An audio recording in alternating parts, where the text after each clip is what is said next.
नाज़रीन इकराम, अस्सलामु अलैकुम वरहमतुल्लाहि वबरकातुहू।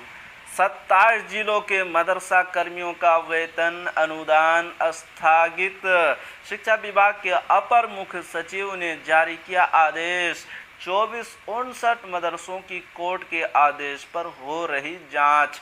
पूरी खबर से पहले आपसे गुजारिश कि अगर आप हमारे चैनल पर नए हैं तो हमारे चैनल को सब्सक्राइब कीजिए और बेल आइकन के घंटी को ज़रूर दबा दीजिए। राज्य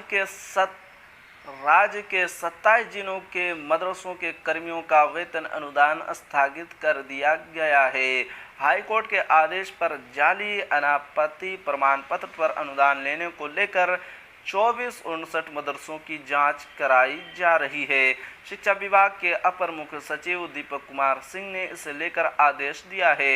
अपर मुख्य सचिव ने डीओ और डीपीओ को निर्देश दिया है कि जब तक जांच नहीं हो जाती है कि कौन मदरसा विभागीय संकल्प के अनुरूप संचालित है और कौन सा नहीं, तब तक इनके सभी कर्मियों का वेतन अनुदान स्थगित रहेगा।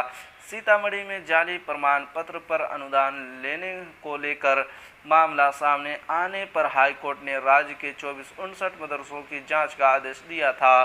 शिक्षा विभाग ने 30 जनवरी को जिला स्तर पर गठित जांच कमेटियों के अध्यक्ष को पटना बुलाया गया है। 3 सदस्यीय कमेटी में डीएम की ओर से पदकृत वरीय उप समाहर्ता अध्यक्ष है, डीओ सदस्य सचिव और संबंधित प्रखंड के बीओ सदस्य हैं।